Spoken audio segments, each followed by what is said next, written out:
Howdy everyone, the time is 8:53 p.m. and it is December 16th. Welcome to another update from Great Lakes weather. And again, I just did a video yesterday on the potential for a winter storm across the Great Lakes region. And I'm doing it again because it really is looking like it could be kind of a significant winter storm across the Great Lakes region and potentially even a blizzard across the Great Lakes. There's quite a few parameters that are looking very strong for this particular setup for a winter storm that could dump up to about 6 inches of snow across the Great Lakes region, and then with continuing lake effect snow on the backside could dump quite a bit of snow prior to Christmas. This time frame is between the 22nd through the 24th. Make sure that you subscribe so that you can stay updated and keep with us in regards to this growing threat for a potential blizzard, and I will try to keep you as best updated as I can, potentially going out and driving in the snow, get a look at how this storm is impacting the area. So let's get right into it with what's going on in the world of weather. This is the Weather Prediction Center's website. Again, just getting an idea of what the Weather Prediction Center is seeing. And there's been new models released recently, which we're going to take a quick look at before the end of this video. But I did want to show you what the Weather Prediction Center is forecasting. They are forecasting a 30 to 50% probability of snow, sleet exceeding 0.25 inches of liquid equivalent. What that means is that there is the potential where we could see more than, or there's a 30 to 50% chance that we could see more than 2.5 inches of snow. Pretty much is what that is saying right there. And you could see that right now that potential is shifted far to the east. Recent models suggested, including the ECMWF, they suggested that it was going to take a more eastward trek towards the coastline, which means it would have been much farther east, but that has changed as of recently, and now it's looking like it will make a beeline right up into the north to impact parts of the Great Lakes region. And pretty much the entire Great Lakes region is going to see some snow from this. How much snow is the question, and where at? It looks like the heaviest snow is going to focus itself around western Michigan and Indiana as well. That also includes parts of southern Indiana. Not as heavy snow closer to the border, but it does look like 2 to 5 inches there. And then farther up, you could see up to 6 inches, or even a little bit more than that. We're still not sure about the snow totals. It's still a long ways out, but there's a lot of things to watch with this potential setup. So let's get right to it with the models, and we'll take a look. Alright, so right now this is the current 500 millibar height anomaly. What this is showing us is the upper levels of the atmosphere, what's going on. And again, these troughs are usually associated with those lower pressure systems on the ground, allowing for that cold air to come into parts of the surface. So that's kind of what this is showing here. This is a result of the low pressure system that's already moving off to the east now and away from our area. That's what this trough is, and that's what's bringing this air down into the upper 20s, low 30s for our area, and bringing that lake effect snow into western Michigan. In fact, the lake effect snow, you guys could see, still remains to be about 6 to 10 inches of snow, so it's still a pretty decent snow event for that area, and lots of snow. Saw a couple chasers across social feeds out and about, keeping track on things, so that's good. So this trough is going to continue to move through slowly, moving out of the area before ridge builds back in. Warms up the temperatures a little bit. Not really too much warming is expected with this particular snowfall, or with this particular ridge that's going to be building into the area. So that ridge is going to continue to move farther and farther. And then this guy right here, this big old Arctic blast of air, is what's going to be bringing in our extremely Arctic air and the potential for that blizzard. Look how quickly the pressure is changing in the upper levels around this storm.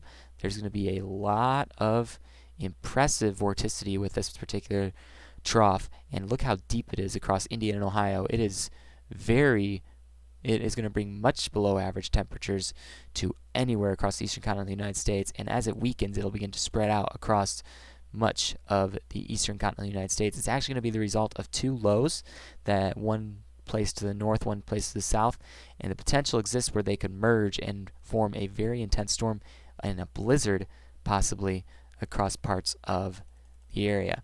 So that's one thing that is being watched with this particular setup here. And models did recently suggest that it would move off to the east and go towards the coast. I don't think that's going to happen. Let's zoom out and have a look at some of the farther out parameters that are putting this thing together for us. you got this high pressure building over Greenland and high pressure building in from Alaska as well. So that's kind of what's settled in. And what's going to happen here is you have those high pressures sitting over the area, and it's in fact going to discharge all this Arctic air down into the area right here. You see this kind of pipeline from the North Pole all the way down to parts of the United States. So that's going to bring in this trough, and what it looks like to me is that this ridge right here is going to kind of settle here and not really allow this storm to move much farther to the east, which is why I think it's really going to take much more of a northward flow up into the Great Lakes region before moving farther east. Again, there's still some model disagreement on that, but it does appear like it's going to be more of a Great Lakes region type of threat. I don't really see it going all the way out into the coast. Right now, the waters there are warmer, and it seems like it's going to really just stay off to the west with the current parameters we have in the atmosphere right now. So still subject to change, but that's something that we're watching with this particular event here. That's what the height anomaly shows across parts of the United States, across the continent as well. Let's move into the actual forecast now. Okay, so here's what the precipitation looks like at the current time. You've got that lake effect snow moving through Michigan, and that low's kind of settling out still over the Midwest, which is allowing that lake effect snow to continue, and it will allow it to continue across western Michigan. Not really much going on in Indiana, Ohio, because again, it's a western southwestern snow or airflow, which is allowing the lake effect to stay farther north. And then you have this low pressure system that's still moving off away from New England. So these lows will begin to move out again, excuse me, following that similar pattern that the previous storm last week that dropped some tornadoes across the south followed, because of that high pressure still in the upper levels of the atmosphere in near parts of Greenland. Okay, so that's kind of what pattern is following there.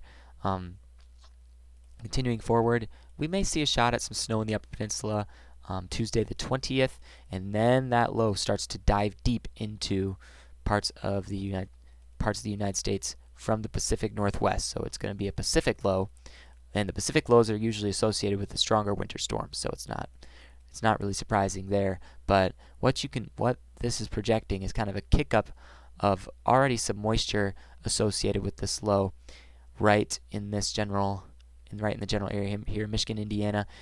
You will see some rain at the very start of this. This is beginning Thursday morning early.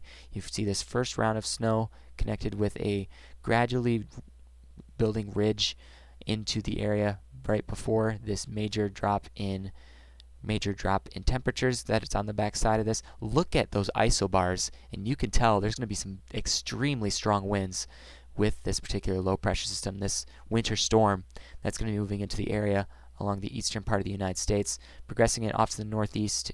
It's going to move northeast by 1 p.m. on Thursday. This is kind of what our setup looks like. Michigan's going to see a transition to rain, which is going to make a sloppy mess in Michigan. Very messy driving across parts of the lower Michigan area. And then rain has really been seen across Indiana and Ohio, so not too much in that general vicinity. But that wind is really going to kick up, and that snow is as well. So blowing snow potential looks pretty significant with this particular setup.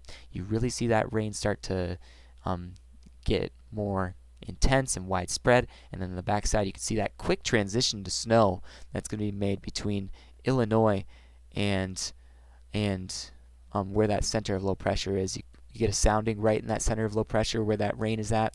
You have a temperature of 39 degrees, and then not more than 30 to 40 miles to the west you have 28 degree temperatures. So 10 degree drop in temperature, enough to really change the type of precipitation that's falling.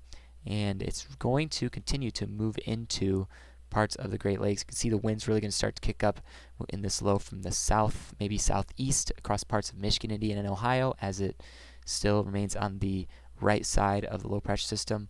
But look how much that cold air is wrapping around this low pressure. It's like wrapping in from all the way from the north, and it's going to kind of follow this flow into the Great Lakes region. So actually you're going to get a southwest wind that's colder than the southwest wind that's behind this cold front here. So right now we have this mid-latitude cyclone that's going to really start to show that dry tongue It's a broad dry tongue that's kind of going to be showing up, but there's still a lot of vorticity with this low that will be moving through as well. But progressing it forward, you can see this. There's a full transition to snow rather quickly as we get into early morning on Friday. You see that snow does kind of continue over Michigan. Even parts of southern Indiana are now seeing the snow associated with the center of low pressure, and then it's also going to progress farther into Ohio. It's looking like less snow for Indiana and Ohio. It looks like the heaviest of snow is going to be focused around Michigan, but you can see the precipitation looks like it's going to wrap around back into Michigan, Indiana, Ohio, and still keeping those very strong winds associated with that low. That is just an impressive low for even as early as this time of the year. And it's going to finally move out, leaving an intense band of lake effect snow behind for Christmas Day, and it's going to lift off into the north and still continue to deepen as it gets up there, but blocked off by that high pressure that's going to be way up there and kind of settle up there as the end of that storm event. And then we got to watch another low pressure system for potential development later on that likely won't be as intense as this one. The parameters are very well set up for this low, and it's parameters that we don't usually see too often, and the cold air that's going to be lagging behind this could bring the coldest Christmas in a few decades across parts of the Great Lakes region and areas of the eastern continental United States. So it's going to be a very intense storm, and if you're traveling for Christmas, keep an eye on this storm because there's going to be changes with the forecast. It's going to be quite a volatile system as it comes into the eastern continental United States. Not really expecting severe weather with this. You get a sounding ahead of any part of the main line of rainfall. Really doesn't show too much in terms of severe weather potential. It does get a sounding analog that does show some tornado potential, but that potential does not look apparent given the fact that there's a lack of CAPE. The SRH is there, storm relative felicity, and low level wind shear, but I don't think with since we have a lack of instability, that's not really going to influence this storm too well, and it's really just going to be just pulling off moisture from the Gulf, wrapping around the low pressure system, and the strength of its vorticity and the strength of pretty much just its ability to pull in that moisture, and it's just going to pretty much dump a mess of precipitation across the Great Lakes region through the Christmas holiday. So let's move into a freeze frame on the most intense time that this storm will be in. 984 millibars. It's really starting to pick up speed at this current moment. Let's get a dynamic of how this is set up. The upper air dynamics that will be in place for this. Let's look at the vorticity. Look at the vorticity within this thing. A lot of pulling of air into this particular storm. Very impressive setup for this particular event. You got the jet stream that's going to be wrapping right into this storm as well, and it's going to really fuel this storm's movement and deepening as it progresses across the eastern continental United States.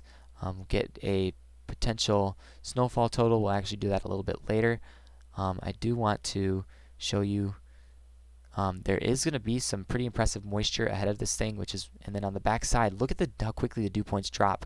Incredibly dry air that is coming into this area behind this front that'll be moving through. Dew points in the 40s across Indiana and Ohio, and then right as that front moves through, you can really see how well defined and how that front is, and then how quickly the dew points drop into the negatives. So that means it's going to be extremely dry air. Hands will likely crack. Make sure to put on some hand cream, something to keep those hands protected during this dry air time. But it's really going to change ahead of this front that's going to be moving through, even as far east as parts of Mississippi, Louisiana. Very cold. You get a look at the temperatures that are coming with this. You can see why the dew point is extremely low. Air temperature is going to get down in the negatives across parts of the plains and even into Illinois, and that air is going to be moving into our area as well. So it's not going to be a very pleasant event. Let's get the wind gusts. There's your wind gusts that could make this storm blizzard-like. You've got wind gusts of up to 65 miles per hour in parts of the plains. And if you progress that forward a little bit, you could see that as that storm moves in on the 23rd, it begins to wrap around, bringing 40 mile per hour wind gusts winds to Indiana, Ohio, and that's going to be connected with the snow that's still on the back side of the low, indicating potential for a possible blizzard setup, which involves greater than 35-mile-per-hour wind gusts and blowing snow over the course of 3 hours. That is going to cause blizzard conditions. It could potentially cause it based on what the models are saying. So this is a storm you want to watch. Okay, it's not going to be a pretty storm, and it's not going to be one that will be extremely fun to deal with, especially if you're traveling around for Christmas. So definitely be aware of this storm coming in. This is the quantitative precipitation measurement, and you can see that it shows a comparison of the rainfall totals to snow. 1.76 inches indicates a lot of moisture connected with this that could bring a lot of snow with it as well. So I do think there's going to be quite a bit of snow. In fact, let's zoom in on the area real quick and get a possible snowfall total rating from the winter weather charts. So let's look here. This is right in the storm's initial movement into the Great Lakes region. So let's go into a point where the storm has finally moved on from our area. How about Christmas Eve evening? According to the ECMWF model, lots of heavy snowfall, even snowfall totals of very heavy snowfall totals showing up according to the ECMWF model. And the ECMWF model is really seeming to go along with a better accurate track for this storm. So lots of snow potential with this particular storm. Can't really put a pinpoint on it just yet, but here's the expected snow depth, and then Christmas morning it gets up to 3 to 6 inches across eastern Michigan, and then lake effect snow machine kicks up behind this low pressure system, which will allow for those heavy snow totals that you see closer to the lakeshore. And pretty much it looks like all of Michigan, Indiana, Ohio will have a white Christmas according to this. Now, the extent of the white Christmas remains uncertain, but it is going to be a decently significant snowfall for much of the Great Lakes region, connected along with those strong winds that could reach blizzard-like conditions. So that's what we're watching with that. I want to compare the models real quick just to give you an idea of what all the models are saying. The GDPS and the high-res ECMWF do show a similarity in the low pressure track. The ECMWF does show it over Illinois, that center of low pressure there, and then the GDPS does show that low over the peninsula, but still with deep enough cold air to bring snow to Indiana, Ohio, and Michigan. GFS is the outlier in this particular snow forecast. It does project that the heaviest of snow will focus itself in Indiana and Ohio. We'll have to wait to see how that turns out. But again, there's a difference between tracks. One track takes it up in this direction, and then the Euro track that you see takes it up in this direction. Okay, so still a lot of questions as to where exactly this will fall, but you get the CFS model also showing that GFS similarity. So really, it's still kind of a we're still trying to figure out exactly where this thing could have a more significant impact across the Great Lakes region. It still shows that snow wrapping around. GDPS shows that as well with the lake effect snow. GFS shows that heavier winter storm precipitation across the southern Ohio area and in Indiana. And the CFS model shows that snow across parts of Michigan and much of the Appalachians. So still a lot of questions as to how this is going to fully evolve, but we do know for a fact that there is a big winter storm coming, and it is going to impact the Great Lakes region in some form. It's just a question of where and how is really what we're waiting for as models get closer to the particular event. So that's the main story about the winter storm. I want to focus now on the possibility of very cold air, and it's not really just a possibility, it's more of a certainty at this point with that Arctic vortex ejecting into parts of the Great Lakes region. So let's look at that real quick. As we get towards December 23rd, when that low is moving in, you can really see just associated with that wrapping of the Arctic air, you can see how quickly it cools down. Temperatures in the 30s in Michigan, and then look how quickly it changes. From the south, you're getting temperatures that are dropping into the teens, and that's something that's not usually seen. So that's something that's pretty interesting with this storm, according to the Euro model. And then you got temperatures, air temperatures, getting much, much colder on the backside of it as well. This is very significant air that's going to be moving in, something you really don't want to mess around with if you're outside, especially if you're in the plains. Wind chills are also going to be pretty significant with this, and the air temperatures will drop quite heavily as we get into after Christmas. This Arctic air could settle in through up until about New Year's Eve, so it's going to be very cold over a course of several days. Okay, and then you want to look at the wind chill. Let's consider the wind chill real quick, how cold that could get. So we're going to go to December 23rd again with the wind chills, how quickly it drops with that wrapping of air. You can see right there. Ooh, look at how cold it's going to get. You got sub-zero wind chills across Michigan, Indiana, and Ohio that could reach the teens below zero, according to the Euro model. Very, very cold. You do not want to mess around with this Arctic air that's going to be moving in. And look at those cold wind chills. You are going to want to avoid being outside if you're in Indiana on December 26th. So that's the day after Christmas, the morning day after Christmas. It's going to be cold, and you're going to want to be extra careful if you have to go outside. Bundle up. It's going to be extra cold. Make sure to have ways to keep warm in your car and things of that nature. It's just going to be quite an interesting week of weather for the Christmas season. So that's all I wanted to show you with the weather. Make sure you subscribe. Keep connected with us. Make sure that you know what's coming and when it's coming, because it's not going to be a fun week next week for weather unless you're a snow lover. I personally will probably enjoy it, but I'm sure most of you are like, more snow. I'm already done with it. Let's get back to summer. So we'll see how this turns out, but I want to get that information out to you. So hopefully it was helpful, and I will likely be publishing more videos about this event, and stay tuned for possible snow chases later on. And enjoy the rest of your evening, and I will see you all at the next available opportunity.